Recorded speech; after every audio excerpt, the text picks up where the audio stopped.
ભગવાન ભાલકા તીર્થમાં એક પીપળાના વૃક્ષ નીચે બેસે. યાદવો એકબીજા સાથે યુદ્ધ કરવા લાગ્યા અને યુદ્ધ કરતા કરતા જે મૂષળ સાંબના પેટમાંથી નીકળ્યું હતું, જેને ઉદ્ધવજીએ બારીક ચૂર્ણ કરી અને દરિયામાં પધરાવી દીધું હતું, એમાંથી એરકા નામની અતિ તીક્ષ્ણ ધારવાળી જે વનસ્પતિ હતી, એ વનસ્પતિ વડે એકબીજાની ઉપર પ્રહાર કરવા લાગ્યા અને યાદવ વંશનો ધીરે ધીરે વિનાશ થવા લાગ્યો. यादव वंश मरातु जोई दाऊजी दौड़ता आया. हे द्वारकाधीश, ये क्या कर रहे हो? प्रभु कहते हैं, दाऊजी आप बड़े हो, अब समय हो चुका है, अब कुछ रुक नहीं सकता, आप प्रस्थान करे, मैं भी आ रहा हूं. दाऊजीए शेषाईजीનું સ્વરૂપ લઈ અને પાતાળ લોકમાં પ્રવેશ કર્યો. બોલો શ્રી શંકરષણ મહારાજ કી જય. દાઉજી મહારાજ કી જય. યાદવો એકબીજા સાથે યુદ્ધ કરતા કરતા પરમ તત્વની અંદર વિલીન થતા ગયા. 16,108 ના સ્વામી દરેકથી 10 પુત્ર ને એક પુત્રી ભાલકા તીર્થે પીપળાના વૃક્ષ નીચે એકલા બેઠા છે. ભગવાન, આપણે એમને માં ભજન નથી ગાતા, એકલા જવાના, એકલા આવ્યા ને એકલા જવાના. પરમાત્મા પણ અહીં ઘડી એકલા છે અને જીવ માત્ર જ્યારે પરમ તત્વમાં વિલીન થાય છે ત્યારે એકલો જ હોય છે. અને એ વખતે એને રિયલાઇઝ થાય છે કે એકલા જ આવ્યા ને એકલા જવાના, સાથે કોઈ આવવાનું નથી, સાથી વિના સંગી વિના એકલા જવાના. પરમાત્મા વિચાર કરતા હોય છે કે ભૂતલ પર મારું આવવું સાર્થક થઈ ગયું, ધર્મની સ્થાપના થઈ ગઈ, અધર્મનો નાશ થઈ ગયો, મહાભારતનું યુદ્ધ પૂર્ણ થયું, પાંડવો જીતી ગયા, મેં ખરેખર બધું યોગ્ય કર્યું છે, આવું ચિંતન કરતા હોય છે.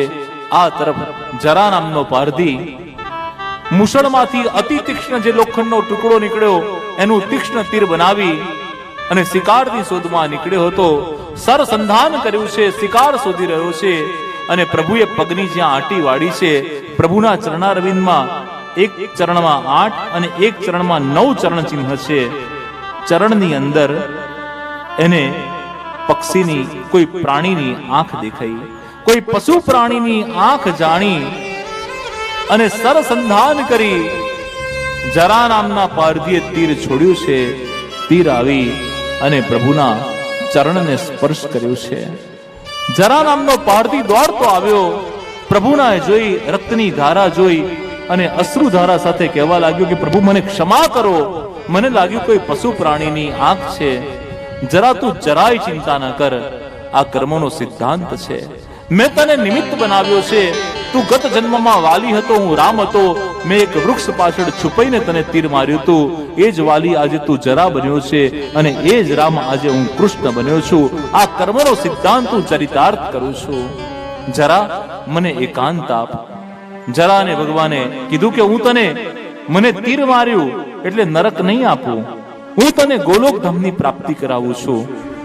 જરાને વિદાય આપી ભગવાન ની સમીપ દારૂક નામનો એમનો સારથી રથમાંથી ઉતરીને આવે છે.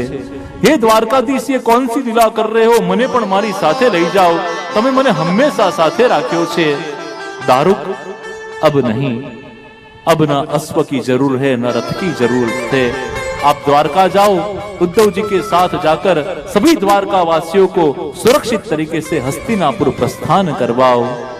દારૂકને પણ ભગવાને મોકલ્યો અને 4 અશ્વ સાથે ભગવાનનો જે સોનાનો રથ હતો એ ઘોડાઓની સાથે આકાશ માર્ગની અંદર ગોલોકધામમાં પ્રયાણ કરે છે. ભગવાનના શંખ, ચક્ર, ગદા અને પદ્મ કમળ, આ 4 આયુધ એક એક કરી અને સ્વધામ પહોંચવા લાગ્યા. ભગવાન એકલા બેઠા છે.